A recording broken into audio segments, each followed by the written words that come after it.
I'm Josh, and as Maggie mentioned, today I'm going to be talking about how data privacy can and should fit into the work of data teams. Before I get started, I'll just note that this talk was a bit of a last-minute addition to the schedule, so I'll ask for your forgiveness if the slides aren't as fancy as they could be or the talk isn't as rehearsed. I also want to offer a big round of thanks. I know that this is largely a technical conference, so I want to give thanks to everyone involved for organizing a much-needed track on how data teams can build culture and maximize their impact. So thanks to Maggie and the Data Council team for organizing, to all of the other speakers, and to all of you for taking time out of a packed schedule to attend. In terms of agenda, I'll start with a quick introduction to myself and a story of my journey to spending time thinking about data privacy. Then I'll talk through why I think privacy should be core to what we do as data teams, walk through some of the practical ways to bring the praxis of privacy into your work, and some of the issues you might tackle. And I'll make sure to leave a healthy bit of time for questions at the end. And also feel free to catch me after or throughout the conference. So let me start by introducing myself. I got my start as an academic, studying machine learning and computer vision at MIT. And I've been working in the data world for more than a decade, long enough that I remember Hadoop being the new hot thing and getting a call from literally the one salesperson at Snowflake. I spent the previous 10 years as the chief data scientist and then ultimately the CTO at Chartbeat, one of the world's leading analytics companies. And I'll give more on that experience in a minute. And I left about a year ago after we exited to start my own company, Phaselab, which builds tools to help companies manage their data privacy. I'm not really going to talk about my work at the new company today, though. I'm going to talk about why I think it's imperative that data teams take responsibility for data privacy. And I'm going to attempt to leave you with a few ideas you can put into practice when you get back home. So why privacy? Let me start with my own story. Started my job as chief data scientist at Chartbeat, I suddenly had all of these incredibly serious privacy-related decisions put on my plate. As an analytics company, we stored browsing data for about 1 billion consumers, information that's inherently sensitive. None of us would want our browsing history to be in the wrong hands. But as a Series B company at the time, we didn't really have a lot for formal process. So making decisions like, how long should we store this data for? Or should we sell parts of our data to third parties? Or should we buy data from third parties to enrich our data? Or if we're releasing data publicly, how much do we need to do to aggregate it to make sure that we're not suddenly accidentally publishing the data of individuals? So questions like that were suddenly being asked of me, and folks looked to me to answer them. And to be clear, I had absolutely zero training on the topic. I'm a mathematician and computer scientist by background. So with a group of peers and colleagues and the help of copious Googling, I came up with a set of decisions that felt right to me at the time, balancing potential growth with consumer rights. And I think it all worked out okay, but it was also haphazard. And I'm confident that if we took a random sample of data scientists from this room and we asked them the same set of questions, we'd end up with pretty different answers. So luckily, in the years since, privacy has matured a huge amount as a field. And if you're thinking about how to tackle privacy questions today, there are an enormous number of resources available to help, not to mention laws to guide you in your practice. But why is privacy something we all should think about? Why is it something that businesses and data teams should take seriously? The first and most important answer should be self-evident. Delivering private experiences is key to building consumer trust and to delivering products without negative consequences for our users. We're now in a world where, and these are real examples, cell phone location data of women's visits to abortion clinics has been sold by data brokers, placing folks at risk of harassment and prosecution. Where data we decided to store as part of our product might be hacked and leaked, like the recent massive leak of ancestry data by 23andMe. Or changes to our privacy policies might have massive consequences for our users and drive them away from our product, as Glassdoor made headlines for last week with changes to how they handle user anonymity. If we're lucky enough to have a business that consumers trust with our data, we'd better not squander or abuse that trust. But if the trust argument isn't enough, let me tell you that these days the regulators are officially not fucking around when it comes to privacy. In Europe, GDPR-related fines are at an all-time high, including levying 7 fines over 200 million euros each over the last couple of years. And if you think that not being in Europe will keep regulators off your back, it's really a different story. The FTC is aggressively enforcing privacy laws in a variety of areas, including healthcare, ad tech, finance, and in response to data breaches. And there's been a huge growth in the number of states passing their own GDPR-like privacy laws. So if you have a national customer base, even in the US, you may soon be subject to more than a dozen state-level privacy laws and scrutiny from more than a dozen state-level regulators. Enforcement is not limited to the largest companies, and it's increasing every year. But isn't privacy the domain of someone else? The legal team, or a dedicated privacy team, or a CISO, or heck, maybe the CTO? Since starting to build in the privacy space, I've been really surprised by the number of data leaders who have told me in one-on-one conversations that privacy simply isn't something that they spend time thinking about at all. And I want to argue that as data leaders, we're actually one of the most important participants in our company's privacy posture. Why? Well, first of all, when we're talking about privacy, we're talking about data privacy. And as data teams, we're hopefully intimately involved in decisions about our data. What we have, how long we store it, where we store it, who has access to it, and what we do with it. And many things that we do as data teams are actually directly in tension with the privacy of our users. The huge advances in data infrastructure over the past decade make it so easy to move data from one system to another, to create copies of data, and to host models based on our data. And our product and marketing systems are subject to direct scrutiny in general. So it's often the case that those systems are more or less in line with privacy policies and best practices. But then we as a data team take all of that carefully managed data and pipe it into our warehouse. And are those policies still enforced there? If a user opts out after their data is collected, are we going back and deleting their data from all of our systems, as we're legally supposed to be doing? So our role in data governance is one reason that we as data teams need to be involved in privacy. A second reason is that you're often the most qualified person in the room to actually be asking questions that matter about privacy, because you actually understand the systems and the math that goes into your products. There are risks present in your data that your legal team is not aware of, and there are technical and mathematical techniques you can use to protect your data that other teams won't be able to put on the table. And finally, since we're often the teams asked to lead AI initiatives, it's worth mentioning that AI is drastically raising privacy risks, particularly with respect to our unstructured data. So hopefully, I've convinced you that it's worth your time to care about privacy, at least a little bit.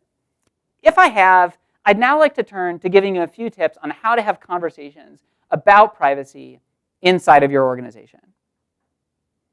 The first and perhaps most important thing, particularly for folks in leadership in this room, is that it's not enough to care about privacy. You have to actually act on it. That means you have to create room for conversations about privacy to happen. Just like other concerns that can be blocking to a project, like security, cost, or user experience, it can be really challenging for individuals on our teams to raise privacy concerns in the moment. And especially with privacy, it's critical that concerns be raised early, because it can be exponentially harder to fix problems after the fact than to engineer good solutions in from the start. As an example, more than once, I've worked with companies who have realized that they were unintentionally leaking personal data to all of their ad tech and analytics vendors by including personal data in their URLs for logged in users. Say maybe putting an email or an ID in a GET request in the URL. And for those companies, once they discover it, it's suddenly an all hands on deck situation where they have to go back and identify every vendor they may have sent bad data to. then it's potentially a ton of work on their side and the vendor side to identify and purge every row that shouldn't have been sent. And this situation may even trigger breach notification laws. So it's a huge amount of work to clean it up. And meanwhile, simply making the technical decision at the start to not put personal data in your URLs wouldn't take any effort at all. It's just about how you're structuring the URLs of your pages. Building on the topic of creating space for conversations, if you don't already have a privacy working group at your company, form one. And if you do, join it or make sure that a member of your data team is a member. Privacy is inherently a cross-discipline topic, and virtually all problems you face will need a diverse set of skill sets. You'll definitely need legal and marketing and product and engineering. This working group can have the double benefit of improving privacy and removing distractions from other teams by centralizing accountability. I can't tell you how many times I've heard of teams misquoting GDPR in trying to make technical decisions. So making this team the place to go for privacy questions can take those questions off of other teams' plates. What should that working group actually do?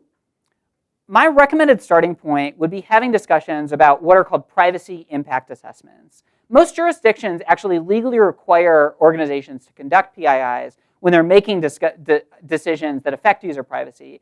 And that legal requirement can be a useful motivator for developing a process for kind of privacy pre-mortems. Finally, I'll note, when it comes to culture, that privacy changes quite a bit over time.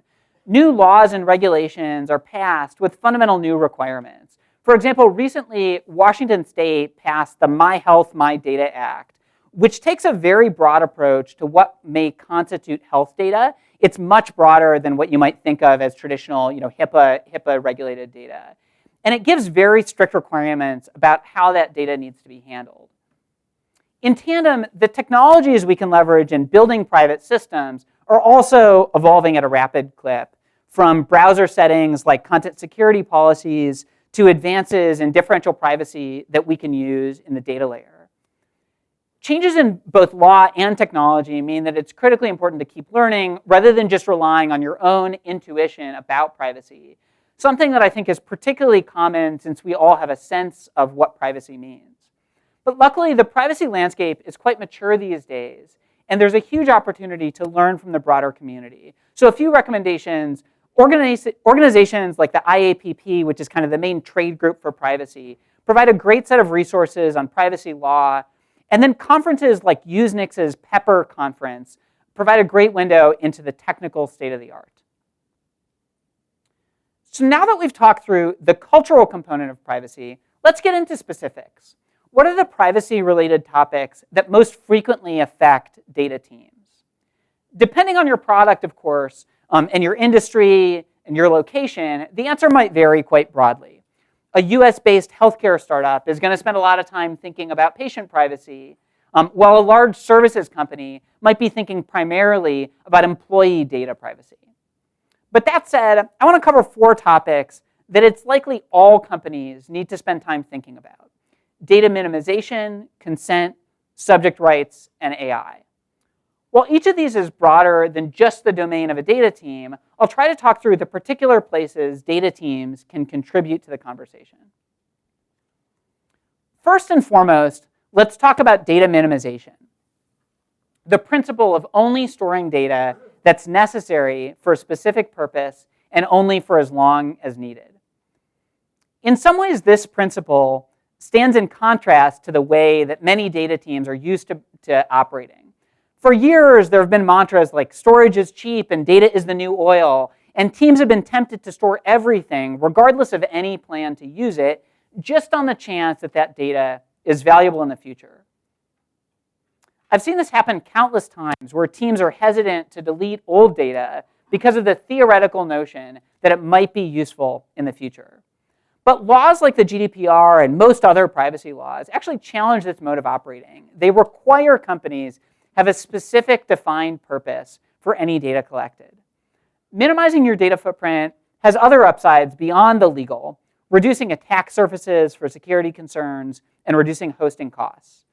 And for data teams, a data minimization strategy can help improve data quality and reduce so-called data rot, data that's redundant, obsolete, or trivial. The starting point of a data minimization plan is often defining a retention strategy. For each category of data we collect, defining how long we want to keep it around and where. The critical thing here is making sure that we have programmatic mechanisms for detecting and enforcing these policies. The second point is asking whether sensitive or personal data needs to be stored at all in a given context, or whether non-personal data would be just as good. As an example, when I was at Chartbeat, as part of our product, we needed to geolocate users so that customers could tell where in the world their website visitors were coming from. And the standard practice for doing that, if you don't have exact geolocation data, is what's called geo-IP lookup, where you use a third-party service to look up a user's rough location based on their IP. So that might have led us to store users' IP addresses ad infinitum. But it turns out that for the purpose of geo-IP lookups, you get essentially the same quality of results if you look up their IP address with just the final octet zeroed out, since IP addresses are assigned hierarchically to networks. And IP addresses with their last octet zeroed out are sufficiently coarse that they're useless in identifying individuals. So rather than working with IPs, we were able to achieve exactly the same business results, but without the personal data and its ramifications. As a final note here, I'll mention that it's critical that data minimization strategies take into account non-production data, and they account for potential data leaks. If you, let's say, have a policy of deleting customer data a year after they cancel their accounts, it doesn't do you any good to enforce that policy in production if that data is sitting ungoverned in a data warehouse, dev database, or in a Jupyter notebook running on somebody's laptop. In fact, those sorts of systems probably pose even greater risks than production systems, since non-production systems are probably subject to fewer security controls. As an example, when we brought on one of our first customers at Phaselab, we detected a data science created bucket in S3 that had more than 30 terabytes of personal data that was supposed to have been deleted years ago and was sitting completely ungoverned. Now let's talk about consent and notice. I think consent is probably the most misunderstood and perhaps most hated topic in privacy because of the proliferation of cookie banners. In a GDPR world, we're all used to being inundated with banners and pop-ups asking for consent for cookies, location, and other similar things. But despite being clunky, the notion of consent is one of the most core privacy principles. Users should know what they're signing up for. And signing up for one thing shouldn't mean that they're opted in to something else. As a classic example, a user giving their phone number for MFA shouldn't also have that phone number used for other purposes. Second principle is that consent should in general be opt-in. A user should be explicitly giving consent in order for that consent to be, actually consent given by the user. And finally, and particularly important from the perspective of regulation, the policies we have should actually match what we do behind the scenes.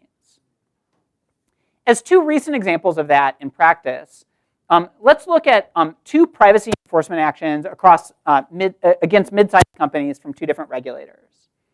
So last year, the FTC announced major enforcement actions against several health tech companies, including BetterHelp, which is an online therapy platform. The BetterHelp enforcement centered on a challenge I mentioned earlier. The company was sending data about usage of its applications to Facebook for retargeting. But because they're a healthcare company, that usage data included sensitive health information. Just knowing that you're using part of their product means that you're a patient, and that inherently is sensitive. If users had consented to that disclosure, they may have been okay. But the FTC specifically called them out as deceiving consumers because the privacy policies that users had consented to didn't cover this type of disclosure. As an example from outside of healthcare, a year and a half ago, the California Attorney General announced a CCPA enforcement against Sephora focused on them disclosing personal data to third parties, which the CCPA terms a sale. and them not honoring requests from users to actually opt out. In both of those cases, clear notices of what will happen with data and clear handling of consent would go a long way. Now let's turn to the topic of data subject rights, the rights that are given to people when their data is collected by a company. These rights vary by jurisdiction and by law, but they're similar in spirit. Using GDPR as an example, it grants a broad set of rights to citizens in a broad set of situations, including both as consumers and with respect to their employers. In the context of this talk, I want to focus in on two particular rights, the right of access and the right of deletion. Access means that a person has the right to request the data that a company is storing about them, and deletion means that a person has a right to request that their data be deleted. Both are subject to some legal constraints. For example, there might be competing rules in the context of finance or healthcare that require records be retained, but in general, both are quite broad. For data teams, these rights raise a host of questions. As the team that often owns data flows throughout our stack, how will we actually apply requests across those flows? For example, let's say we use a product like Amplitude for product analytics. It's typically pretty easy to delete user data upon request from that provider. They've got easy-to-use APIs specifically built for that purpose. But if we as a data team want to analyze that data, we might be exporting analytics data to S3 and then pulling it from S3 into a data warehouse. And those systems can be harder to delete from. In S3, we have immutable files that we can't just do row-based deletes from at all. And in a data warehouse, we often have a whole complex DAG of derivative tables. And if we delete from the underlying table, we risk breaking downstream systems. Finally, if we're actually having to rewrite data in response to deletion requests, or we're scanning large amounts of data to detect where one particular consumer's data might live, the cost and performance implications can be enormous if we haven't architected with those use cases in mind. Another major topic in privacy today is, of course, AI. Concerns around AI have privacy at their core, as evidenced by the White House executive order on AI mentioning the word privacy 38 times. For data teams, one of the biggest privacy topics in AI is that it changes how data is being leveraged. For example, data like support chat logs were previously typically just essentially being kept in cold storage, occasionally looked at for an internal analytics project or search to mine for information. But now, companies are throwing that information into generative AI systems, raising the risk that personal or otherwise sensitive data hidden in our unstructured data might leak. This highlights what to some degree is a tension between AI organizational aims and privacy aims. The adoption of AI puts pressure on teams to store more and model more. Much of the value we seek to gain, after all, is hidden in unstructured data. And even work on AI accountability often pushes us to want to keep our exact training data around so we can audit things after the fact.